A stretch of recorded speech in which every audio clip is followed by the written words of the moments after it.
Bismillahirrahmanirrahim. Suratu Yasin Makkiyah, tunte surat Yasin Makkiyah. Au illa qaulahu, maksudnya Makkiyah bangsa periode zaman Rasulullah tesih teng Mekah. Au illa qaulahu kecuali dawuh Allah taala wa idza qila lahum anfiqu alayat niku.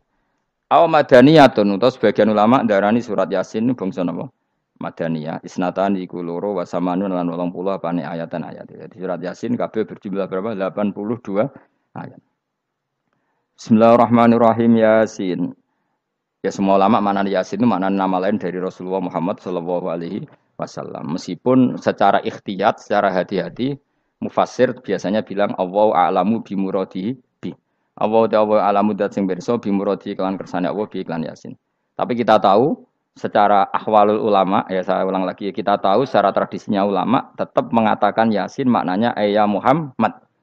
Buktinya terusannya apa? Innaka laminal mursalin. Innaka ke siapa coba?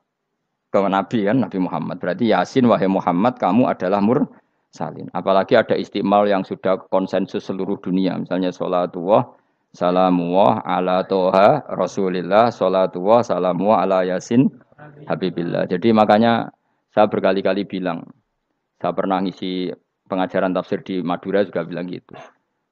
Ada disiplin ilmu tafsir dan itu kadang ketatnya ikhtiyat. Ikhtiyat itu hati-hati. Sehingga tetap bilang Allah alamu bimuradihi bidalik. Tapi meskipun demikian, ada konsensus masif dari para ulama yang menggunakan Yasin Toha itu untuk Rasulullah Shallallahu Alaihi Wasallam. Karena secara siakul kalam pasti demikian. Misalnya di juz 16 ya, surat Toha itu ya, 16 ya. Toha, ya Muhammad, ma anzalna alaikal Qur'ana litasqa. Coba kalau Toha ada artinya Muhammad, lalu siapa? Ada kata ma anzalna alaika, apa? Coba sekarang Toha ganti ya Muhammad kan pas ya Muhammadu ma anzalna alaika al-Qur'ana litasqa. Jelas ya? Secara siakul kalam Toha menunjuk siapa? Muhammad karena tulisannya coba ya. Toha diganti kata Muhammad. Ya tentu diganti secara makna.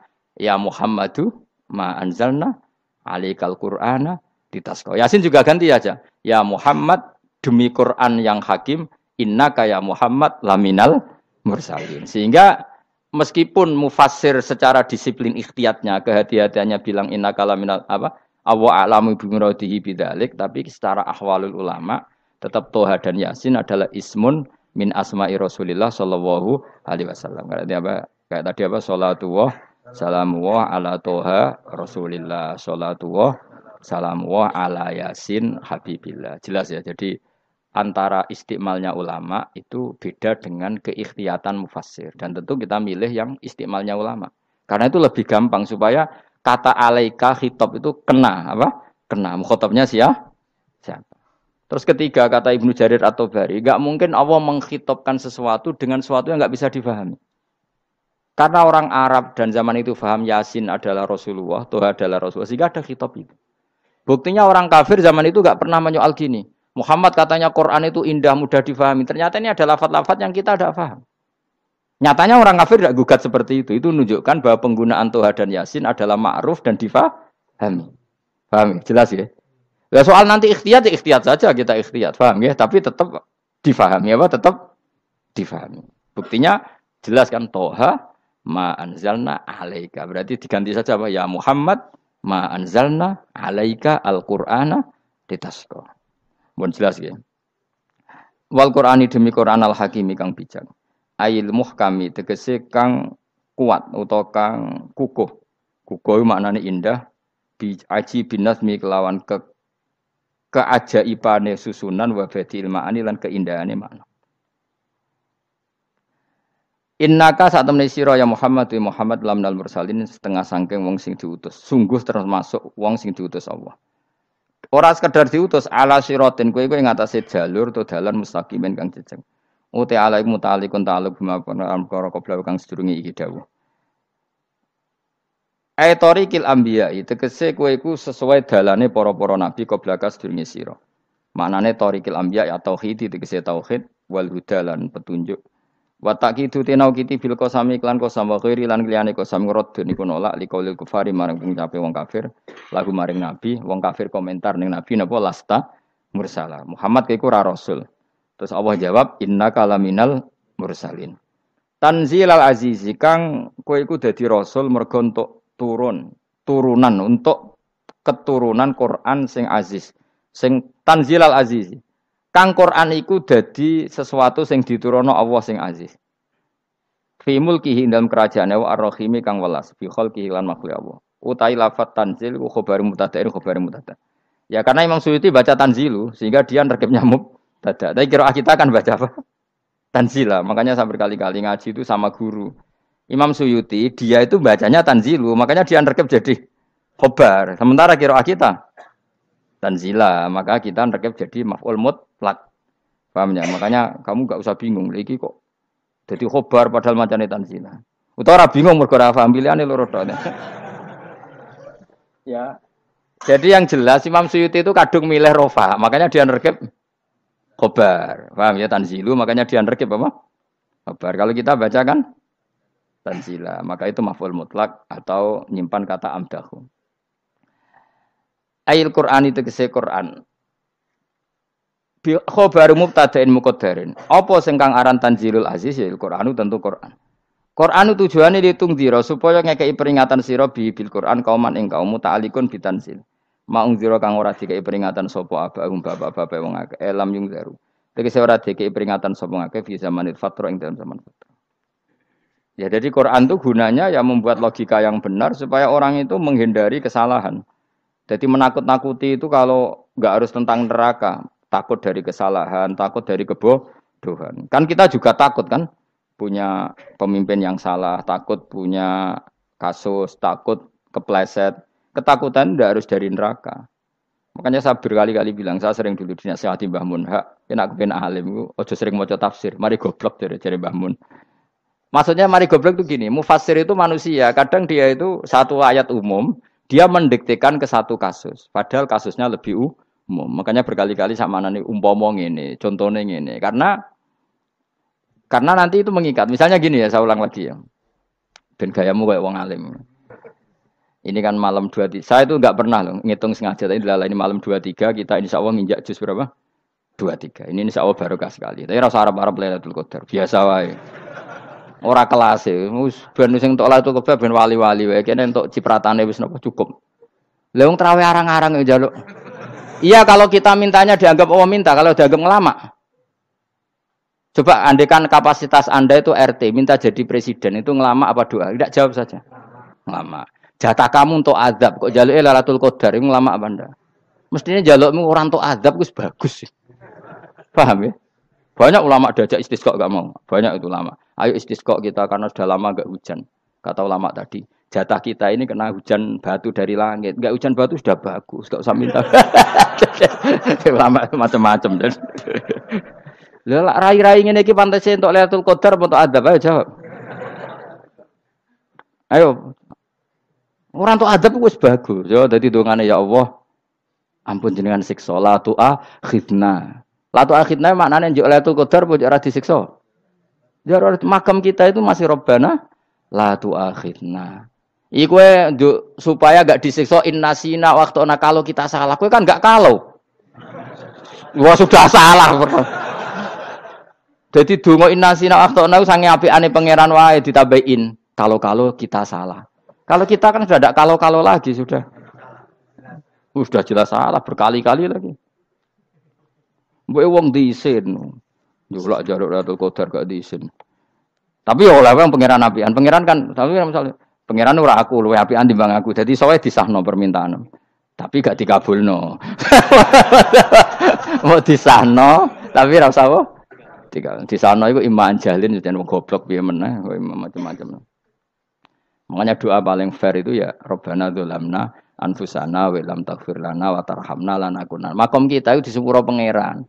Sing bener donga wong traweh-traweh lho ning Tuban ning Jogja wis bener apa innaka afuwun karim tuhibbul afwa fa'fu anna. Ora ana guru-guru kita donga ya Allah anilna lailatul qadar ya Allah ka ono saraku kiye kita ono ngajarno ngono ya Allah innaka afuwun karim tuhibbul afwa fa'fu anna. Jenengan kandat sing kathah nyepurane lan seneng nyepuro himpun jenengan sepuro. Iku wis bagus sudah bagus. Lailatul qadar gresuk ndelok srengenge. Terus ndelok angin. Angger daerah Gunung Kidul banter terus anak-anak.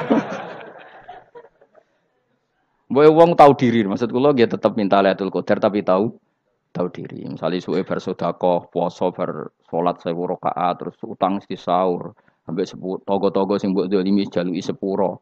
Pas kowe tenan mergo ngrasa ora dolim, nduk Lailatul Qadar. Tapi kira ngrasa ora dolim wis ujub sombong. Wong sombong ya ora berhak meraih. Lah terus piye Gus? Ya piye biasa wae, pokok biasa wae. Makom kita ku ora kena adab itu sudah luar biasa. Ora penuh adab piye. Wis ngene iki luar biasa, napa? Luar biasa. Mun nang ngandel kula, mesti ngene iki keadaan seperti ini terus. Soale dongane wae Rabbana la tu'akhidna bin nasina wa akhtana. Itu jadi itu sudah luar biasa. Nah, ini kan teruskan dawuh Mbah Mun ya. Misalnya Allah bilang gini, fattaku, maka takutlah kamu. Biasanya mufasir ditambahi minan nar, maka takutlah kamu masuk. Sebetulnya yang perlu dihindari dari kita, takut itu ya, takut salah, takut bodoh, takut terdolimi, takut mendolimi orang lain, takut hidup tidak ada gunanya. Tapi mufasir tentu milih yang populer, takutlah kamu dari api neraka. Coba misalnya gini, kita nanti masuk surga. Kemudian zaman di dunia kita tidak pernah berkampanye ya atau berkontribusi untuk agama Allah. Cara saya itu izin. Kata Imam Malik, saya masuk surga. Kemudian orang yang mencintai saya masuk surga itu saya malu. Rasulullah juga gitu. Saya sebagai pemimpin umat, saya malu masuk surga. Dan satu dari umat saya masih masuk neraka. Jadi ulama dulu tuh ketakutannya bukan sekedar masuk neraka, takut malu, takut bodoh, takut keliru, takut. Saya misalnya nanti masuk surga itu malu, andaikan saya tidak pernah ngajar tafsir Jalalain. Malu saya. Karena kalau tanya Allah, hak kenapa pun swarga? Terus dilebokno swarga. Tapi kalau pernah baca tafsir jalan kan ono kerene. Keren artinya saya pernah mengkampanyakan Quran, pernah mengkhidmati Quran, pernah ngitmai kitab engkau ya Allah. Saya pernah ngitmai umatnya Rasulullah yaitu sampean kabeh. Pernah mulang, pernah sowan. Saya tiap bulan sowan jenengan gak sopan tapi. Mulane kira usah bales sowan rono malah ganggu aneh-aneh. Kadang santri yo pidol, wis diulang cek sowan. Orang tuh kiai kalau sudah di rumah tuh milik keluarga biar fair. Bermulang cek assalamualaikum terus kiai ini kagok keluargane ku kapan? Mbok mikir bocah ora karo-karuan. Jadi seneng ya di ilmoni, napa seneng ya di ilmoni. Saya ulang lagi ya. Nah, kata yang ditafsir itu sering tidak mengikat. Makanya kata Mbah Mun, baca tafsir itu dikurangi. Maksudnya dikurangi itu bukan apa-apa, maksudnya tadi kalimat yang ditafsir itu tidak mengikat. Yang mengikat itu yang kalimat di Quran. Nah, kalimat Quran itu umum, napa? Misalnya gini, Allah kalau gini. Ikdilu, kamu harus berbuat adil. Lalu adil itu misalnya mufasir menafsiri, adil itu menyamakan di antara dua orang konflik. Misalnya di MK 01 dan 02 dianggap sama, itu namanya adil.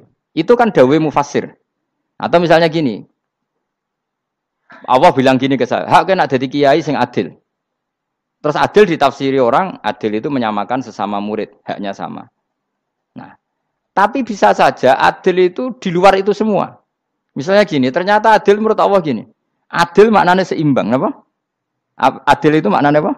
Seimbang. Lalu keseimbangan seorang hamba adalah dia ingat Allah lebih banyak. Karena ini bandul yang benar-benar nyata. Allah itu nikmatnya nyata. Sehingga ketika saya sebagai orang alim ingat saya alim itu karena Allah, dikasih ilmu Allah, dikasih cerdas Allah, dikasih semuanya dari Allah. Sehingga saya itu tidak merasa kumuluhur pada kalian karena semua ini dari Allah. Kemudian Allah sendiri yang memerintahkan, kamu harus mengajar. Maka saya ada arep-arep salam templek sampeyan, penghormatan sampeyan, apresiasi sampeyan karena saya hubungannya hanya dengan Allah Subhanahu wa Ta'ala. Itu namanya adil, meletakkan sesuatu proporsional. Itu juga adil namanya. Makanya seseorang itu enggak bisa dikatakan abid selagi belum tahu kalau ibadahnya minallah. Jadi misalnya ke ibadah tok. Ternyata kamu yakin itu ibadah kamu, amal kamu itu belum abid. Abid hakikat adalah alhamdulillah alladzi hadana li hada wa ma kunna linahtadiya laula anda tahu. Ketika kita sujud yakin ya Allah alhamdulillah jenengan menakdir saya sujud. Saya salat alhamdulillah engkau menakdir saya salat. Sehingga minallah dulu pikiran itu semua kebesaran kemendahan ini minallah dulu. Baru setelah minallah kita yakin billah. Setelah billah juga yakin ilallah. Misalnya gini ilallah itu. Setelah saya ngajar tafsir Jalalain, kepentingan saya satu. Hamba-hambanya Allah menjadi tambah mencintai Allah. Tidak mencintai saya, enggak penting sampean mencintai saya. Makanya Imam Syafi'i tiap ngajar bilang begini. Wadittu annal khalqa ta'allamu hadal ilma wala yahmadunani. Saya senang kalau kalian belajar fikih sama saya, tapi kamu tidak usah muji saya. Jadikan fikih ini alat taqarrub kamu kepada Allah. Itu namanya minallah wa ilallah. Itu adil. Tapi adil yang dijelaskan ulama beda-beda tadi. Ada mengatakan adil adalah proporsional antara murid, antara keluarga dan murid. Meskipun kamu senang mulang, jangan merantarkan keluarga. Itu tidak adil. Itu kan versi, no? Maksudnya Mbah Mun, kamu jangan terjebak versi-versi dalam tafsir. Paham ya? Karena Allah hanya ngendikan i'dilu wa aqrabu. Paham ya? Tapi kan penjelasan adil ini orang versi. Paham ya? Ada yang nulis adil adalah meskipun mimpin masyarakat ya ingat keluarga. Karena sing tukang wayo kan nafsiri adil adalah karena laki tidak cukup istri satu maka ayo kan yo repot nanti. Tapi kalau kadung istrinya 3 atau 4, adil adalah harinya sama meskipun janda dan perawan. Jari sing lanang gak adil adalah proporsional. Sing wis suwi dikumpuli dikurangi. Yang baru ya mungkin kabeh enggak kalau nuruti. Mungkin enggak? Ya, tapi itu kan versi, nama. Maka kata Mbak Mun itu memang saya itu merasakan, saya sebagai mufasir merasakan memang saya kan sering baca Jalalain beda dengan tafsir Munir, nanti beda dengan tafsir Qurtubi. Saya beri contoh misalnya. Dan kamu pasti salah jawab ini. Kalau kamu benar berarti ya alim tenan. Wa idza darabtum fil ardi falaysa 'alaikum junahun an taqsuru minas shalah. Orang kalau pergi itu boleh enggak ngosor salat? Enggak, jawab saja. Boleh kan? Ngosor salat itu apa? Misalnya salat asar 4 jadi berapa? 2. Kalau isya jadi 2. Kalau subuh? Enggak, sudah maju lah. Maghrib? Enggak, kan yang bisa dikosor hanya berapa? Yang rubaiyah, yang apa? Berarti kamu yakin antak suruh minas shalah artinya 4 jadi 2, yakin? Enggak, jawab saja. Yakin. Nah itu termasuk orang pinter ya. Berarti ilmu lagi sak trip. Ya? Sebetulnya kata Imam Qurtubi enggak. Ayat itu kan hanya bilang gini, kalau kamu bepergian maka kamu boleh menyendak sholat. Qasru itu memotong.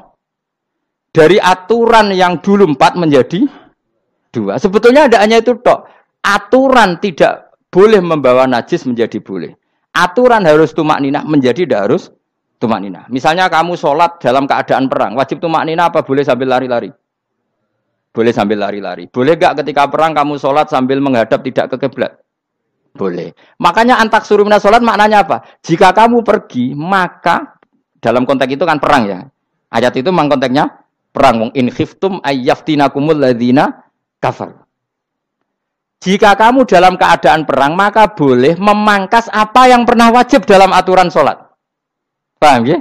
4 menjadi 2. Keharusan menghadap kiblat menjadi tidak wajib. Membawa najis sholat sah enggak? Enggak kan? Tapi kalau dalam perang, kemudian pedang kamu ada najisnya, boleh dibawa enggak?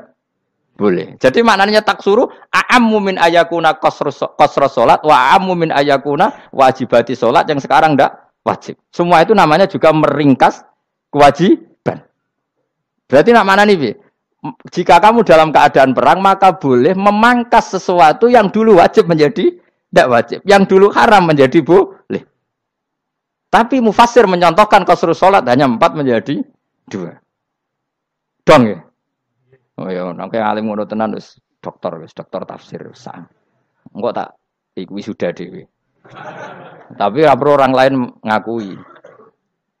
Jadi itu contoh kecil.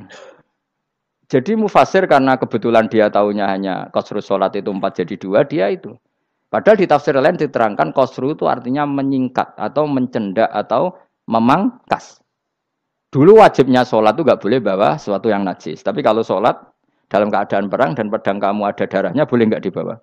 Boleh. Bahkan Allah menyuruh dibawa. Dan boleh nggak madhep kiblat. Fa in khiftum farijalan auruk banat lagi faida amintum fadhkurullaha kama allamakum. Ketika keadaan aman baru sholat sesuai standar. Nah berarti kan ada qasru sholat, ada pemangkasan aturan sholat. Kayak misalnya begini. Dalam keadaan normal, boleh nggak kamu motong pohon pisangnya tetangga tanpa izin? Nggak boleh kan? Tapi misalnya ada banjir bandang, kemudian kamu bisa selamat kalau motong itu. Wajib izin apa malah haram izin? Haram izin, harus kamu langsung potong. Karena kalau tanpa begitu kamu dan yang punya wajib meridhoi. Kalau nggak meridhoi disalahkan syarak malah. Paham ya? Jadi ini penyolongan yang wajib. Tapi tak sebab potong kayak ngelangi kan. Terus gedangnya mbok pangan lha iku berlebihan. Karena Allah memaklumi hanya untuk ngelangi. Jebule wis menisan lah itu di luar izin syariat apa? Di luar izin syariat. Itu melampaui batas itu. Syaratnya boleh itu ghairu baghiw wala adfamani turra itu darurat syaratnya ghairu baghiw wala dan tidak boleh melebihi batas. Ora ape ngetok gedange jupuk sik sing mateng dipangan terus diketok. Ora oleh. Paham jelas ya. Makanya kalau ngaji tafsir ya saya kan berkali-kali ada makna di tafsir Imam Suyuti saya tambahi umpamane ngene. Maksudnya umpama itu supaya contoh itu tidak mengikat. Jadi yang disebut beliau itu satu dari sekian potensi ribuan contoh. Ya kayak tadi misalnya antak suruh minas sholah. Itu umumnya ulama membayangkan qasrus sholat yang 4 jadi 2. Padahal enggak, maknanya meringkas aturan dari wajib menjadi tidak wajib. Bahkan sebagian aturan itu dikatakan haram, tidak haram. Itu tadi misalnya bawa najis atau teman kamu mau dibaca orang kafir. Terus kamu bilang, hei hati-hati. Itu tidak batal kalau dalam sholat siddatil khauf. Paham ya? Jelas? Semaju lah. Malam terlikur. Lailatul Aku wis gumen mbek wong-wong bingung ora ilmune wong-wong. Ma ungzira abahum elam yung daru tegese ora den kei wedi sapa ngangge fi zamanil fatrah ing dalam zaman fatrah. Ya sama seperti ini. Orang tidak mendapat ingzar itu fi zamanil fatrah, zaman enggak ada rasul.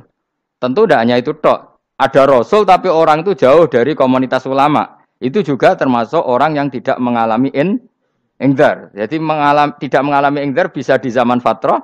Atau sudah ada Rasul tapi dia jauh dari ulama atau jauh dari komunitas Islam. Itu juga komunitas yang tidak mengalami ingzar. Fahum mengkote wong akeh kaum iku khafidun lali kabehane imani sing iman parustilan bener. Ya contoh paling gampang itu nak dawuh yai mesti bener itu loh. Kalau kamu ngaji tafsir Jalalain ya Yuhanna subudu rabbakum. An-nasu biasanya ditafsirkan kufaru Mekah, napa? Padahal di situ nas semua manusia apa kafir Mekah? Semua manusia. Cuma konteks dulu karena Nabi orang Mekah dan zaman itu yang diberi peringatan orang Mekah, Imam Suyuti bilang kufaru Mekah. Lah seperti itu kufaru Mekah mengikat apa enggak? Enggak kan? Enggak, karena yang dituruni Quran yo kafatal linnas. Tapi ya Yohanasu di Jalalain sering ditulis apa? Kufaru Mekah. Lah seperti itu tidak mengikat. Itu contoh saja apa? Contoh saja dalam konteks zaman itu. Paham ya? Jadi banyak, makanya tafsir itu sebenarnya enggak ngikat. Ya tapi yang ngomong gitu harus orang alim. Kalau kamu yang ngomong malah kacau. Kemudian ngomong sombong. Mas Suti kan manusia, saya juga manusia. Ngapain saya harus ikut? Ya sarap itu. Iku ora wis sombong saraf, no? Wis sombong saraf. Lakot hakko teman-teman fahum, lakot hakko teman-teman nyata apa alqaulu apa titah. Wajib tegese wajib manane nyata ala aksarihim. Ing atase akeh-akeh wong akeh bil adab. Lakot hakko teman-teman dadi nyata apa alqaulu apa titah anane azab. Wajibat tegese wajib apa adab ala aksarihim bil adab fahum mongko te wong akeh la yuminun ora iman sapa wong akeh. Il aksaru tegese ute akeh wong ora iman. Zaman niku Mas. Ya, maksudnya zaman itu. Tapi jengben nggih mboten ngerti. Tapi yang mungkin batu Isa itu semua orang iman, tapi ya banyak yang setelah iman itu tidak bermanfaat lagi karena wis napa? Matahari terbit dari napa? Barat. Hina la yanfa'u nafsan imanuha lam takun amanat min qabl. Inna sa'atam ingsun jalna ga ingsun fi anaqihim. Ing dalem gulu-gulune wong akeh tak gawe aghlalan ing belenggu. Bi ayu dhamma gambar bi antu dhamma gambar ento dewi kumpulno ilaha maring anak apa alai di tangan. Di anal gela karon saat menewil iku yajma'u iso ngumpulno apa gil al yada ing tangan kal unuk maring geger maring napa gulu-guri lho jenenge unuk. Wong Arab nak darani kene iku unuk, nak darani kene iku nakher. Ya jare wong Arab, ya kene iki unuk, kene iki nakher. Lah gulu niku ngeten, tangan didakok teng napa? Napa? Gulu. Napa jenenge jidok niku jidokne. Sing guri-guri. Faya mungkote tangan ilaidi kumas muatun ting kumpulno ilal atqoni maring dagu. Niki lho jenenge dagu. Jam udzakonin wa ya mustama'ul lahyan. Kumpule dua dagu atau dua wang nek jomanan. Fahum mongko te wong akeh mukmahuna iku dadi bunder sapa wong akeh. Manane rafiuna ngangkat wong akeh ru'usau ing sirahe wong akeh.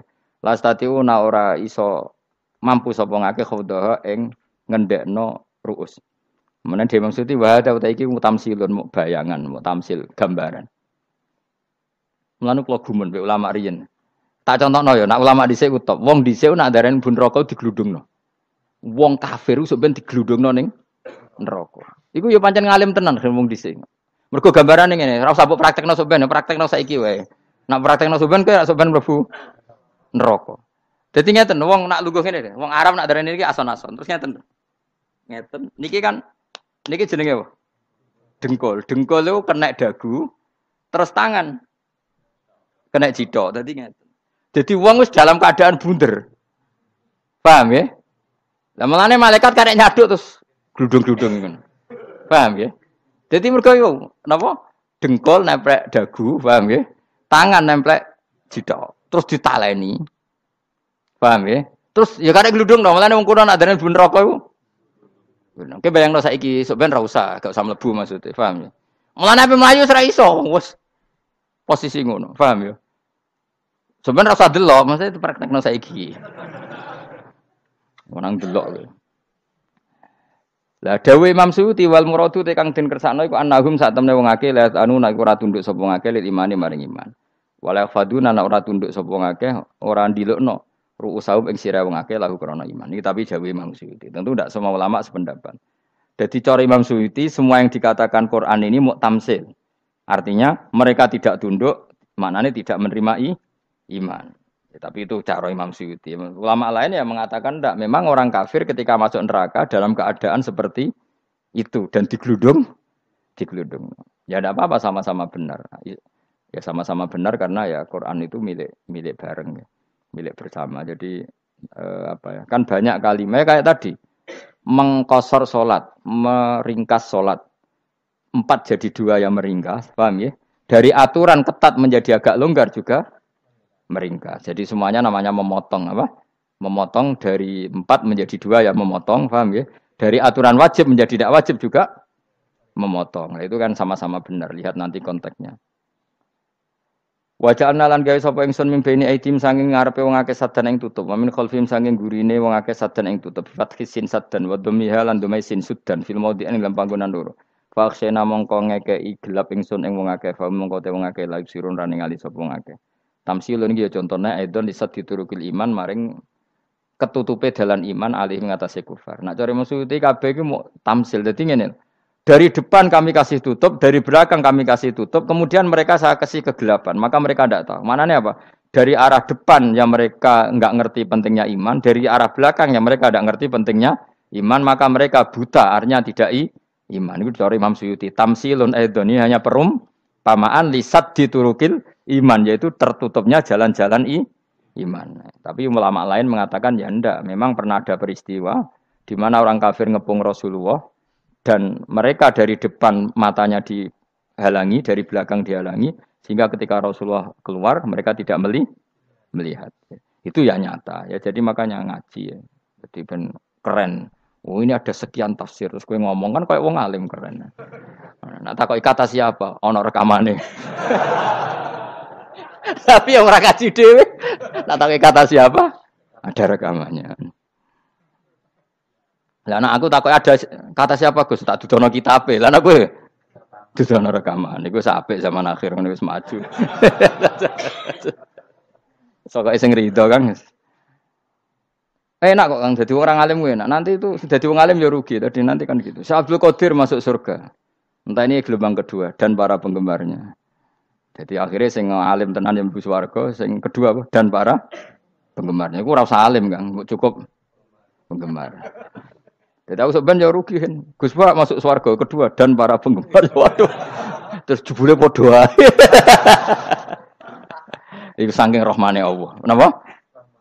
Kan masyhur itu hadis itu. Rasulullah itu ada sahabat nangis, enggak bisa tidur nangis. Berhari-hari enggak bisa tidur nangis. Hanya karena ingin punya satu pertanyaan. Lama-lama ketemu Nabi, ya Rasulullah saya sudah berhari-hari enggak bisa tidur, ingin menanyakan ini tapi tidak berani. Coba kamu tanya saja. Ya Rasulullah, saya ini kalau mati, engkau kan suatu saat dipanggil Allah, saya tidak ketemu engkau. Makanya mumpung sekarang saya tak melihat wajah engkau sekuat-kuatnya, sepuas-puasnya. Kata Nabi, ya. Terus, kenapa? Ya kalau engkau di surga, saya di neraka kan enggak ketemu lagi. Atau kalaupun engkau di surga, kan kelasnya beda, kan enggak ketemu lagi. Jadi kemungkinan dua-duanya itu enggak ketemu. Kata. Karena tadi bisa aja, ya artinya Nabi karuan di surga, saya di neraka enggak ketemu. Atau engkau di surga, saya di surga pun beda kelas, ya enggak ketemu. Terus kata Nabi, tidak begitu aturan mainnya. Almar'u ma'aman ahabba. Orang itu sesuai yang Ya dia orang bersama orang yang dicintai. Jadi ya saya harus ikhlas kalau kamu saingi nanti. Ya sis takdir no. Takdir. Wasawana ni padha uga ale ing atase wong akeh angger tau te ngekek peringatan sira gumeng wong akeh tahqiqil hamzaten angger ta. Wa ibdali saniyati alifan angger ta humata sili ala nasil hamzah wa itu khali alifan wa bon alif bin musahal andaran dan hamzah sing ditasil wa ukhra lan ya wa tarki lan tinggal itu khol. Am lam tungzirhum wong ra wis bakat kafir mbok elingno cek ra mbok elingno tetep la yuk minun ora gelem iman. Lah sing iman iku sapa inama tungziru ang mestine ngelingno sira. Maksude yan fa'u tegese manfaate apa ing daruka peringatan sira. Peringatan nemu manfaat man ing wong ittaba kang anut sapa man adzikra ing Quran Quran tegese Quran. Wa khasyalan wedi sapa man ar-Rahman ing Allah Rahman bil ghaibi padahal ora roh pangeran. Ya khofa tegese wedi sapa wong ing Allah toh walam yara ora ningali sapa wong ing Allah. Nane bil ghaibi itu apa? Takut Allah dalam keadaan toh dia tidak melihat Allah lang. Mergo tak tafsiri bil ghaibi barang gaib. Barang gaib ning Indonesia terjemahannya hantu. Melihat alam gaib itu maknanya apa dalam bahasa Indonesia? Hantu. Mulane bil ghaibi ra tak terjemah, apa? Ya namanya ini wa khosyal lan di sapa wong ar-Rahman ing wasi Rahman bil ghaibi padahal dene ra roh langsung. Ya ora usah diterjemah ya. Terjemah dadi apa? Barang gaib malah repot. Fa basiruhu mongko ngekeki berita gembira sira ing man bimaghfiratin kelawan pengempuranan wa ajrin dan ganjaran karimin kang terhormat. Orang yang seperti itu yang ngikuti Quran dan takut Allah itu layak mendapat maghfirah wa ajring karim wa ta'ala juru karim wal jannatu swarga. Inna saat temen ingsun wa nahnu ya ingsun iku nuhyi uripno ingsun al mauta ing wong sing mati libasi krana pas. Wa naktubulan nulis ingsun fil lauhil mahfuz ma ing apa wae kodamu kang nglakoni sapa ngake fi hayatihim. Di lauh mahfuz apa yang pernah kamu lakukan ditulis min khairin kaapian wasari dan kaelean liyujazau supaya diwales sapa ngake alih ing atase iki. Wa atharahum lan yo tak tulis bekas-bekas kelakuanem. Matek saya perkara ustuna kang digawe sunah apa bima ba'dam sak usah wong akeh. Jadi perilaku kamu ditulis, setelah kamu mati ya masih ditulis, yaitu bekas-bekas sunnah kamu yang pernah kamu lakukan. Jadi misalnya kok penemu judi, selama ada orang judi ya kamu dapat, paham ya? Paham ya? Loro gak ya? Makanya ulama ngendikan dulu tubalil amwat, tubaliman mata wa matat ma'ahu dunubuh. Bejo wong mati, kemudian dosa-dosanya melok mati pisan. Maknanya dia mati dalam keadaan tidak pernah melahirkan sunnah keburukan, paham ya? Tapi bejo wong sing mati, kemudian dia meninggalkan sunnah kebaikan yang diikuti terus. Kok sampean ini lo bener? Gak paham jalan lah, nggo jalan kalau turun ngaji. Sehingga sebenarnya anak gak paham lah ya gowo. Lo kok gowo jalan cung dhisik bapak ra paham lah ya gowo. Itu sudah bagus. Apa? Bagus. Berarti pokoknya anut anak ya anut. Wah, pokoknya keren, pokoknya keren sampean keren. Jadi nanti sampean anakmu tuku jalan takoki, Pak. Kok tuku jalan dhisik bapak aku ning lemari iki ono jalan. Lah tapi dhisik bapak paham yo ora paham padha. Wis stop wis, stop. Jelas ya gitu anak tubuh mangkodamu wa atharoh. Makanya sisa-sisa amal kita, bekas-bekas amal kita semuanya adalah ditulis sampai Allah Subhanahu wa taala. Mulane kula kepengin jenengan nate syukuran, pisan-pisan nate syukuran pertama anak kita bisa sholat. Guling-gilingan banyak orang syukuran perkara ulang tahun. Kenapa pertama anak kita bisa sholat kita tidak pernah apa? Syukuran. Padahal sholat itu yang menjadi identitas anak kita, kehambaannya ila yaumil kiamah. Mbok ya orang itu gitu. Sehingga nanti anak kita tuh senang sekali. Itu saya itu kalau agak marah, itu anak saya yang paling kecil, baru umur 6 tahun. Itu tahu-tahu bilang, "Pak, saya sudah sholat." Karena dia tahu, saya itu paling terhibur kalau ada berita sudah sholat. Jadi itu penting supaya orang itu tahu orientasinya bapak itu sholat. Jadi jangan sampai terus anak kita kalau ulang tahun syukuran, tapi pas sholat kita dingin-dingin saja. Lama-lama anak kita berperasaan sholat itu tidak penting. Buktinya apresiasi bapak biasa saja. Itu contoh kecil. Sehingga nanti tertanam, anak kamu tertanam, nanti cucu kamu tertanam. Jadi itu namanya asar apa? Asar. Jadi harus seperti itu. Jadi ya itu namanya asar. Makanya Nabi Ibrahim nggak berani minta uang sama Allah. Minta rezeki gak berani. Tapi kalau dia menyebut sholat dulu baru berani. Rabbana liyuqimus sholat faj'al afidatam minan nas tahwi ilaihim warzuqhum. Kata Ibrahim, supaya mereka kuat sholat ya Allah. Enggak apa-apa kamu kasih makan. Supaya kuat sholat. Karena kalau Nabi Ibrahim hanya berdoa, ya Allah kasih mereka makan. Nak digo zina, go demenan, go judi. Nabi Ibrahim melok dosa. Makanya dimulai Rabbana liyuqimus sholat. Supaya mereka kuat sholat ya Allah. Enggak apa-apa mereka kasih makan. Tadi supaya ini sholat jadi pokok. Kenapa kita makan? Supaya kuat sholat. Andai kan Ibrahim hanya berdoa supaya kasih makan mereka. Kemudian kekuatan itu dipakai maksiat. Ibrahim kan ikut dosa. Itu sirinya kenapa doanya Robbana liyuqimus sholat. Ya. Jadi kata liyuqimus sholat didahulukan. Apa? Supaya mereka kuat sholat. Maka kasihlah makan, kasihlah rezeki. Jadi supaya sholat jadi pusat orientasi. Itu harus dilatih. Ya tentu kamu ngelatihnya sidik-sidik. Wong anak esopo kan gitu, tapi ini kan cerita aja. Maksudnya orangnya biasa wae, maksudnya biasa wae. Maksudnya itu mau cerita. Kue gelo ya monggo, terus mutung ra ngaji ya monggo, gampang. Kue ra ngaji, aku golek murid kok kue gampang. Kue golek guru kaya aku kangelan. Ya maksudnya sing gelem ngalah teko ini kan. Oh, liyane larang kang nyewane. Wa asarohum lan bekas-bekasnya mereka.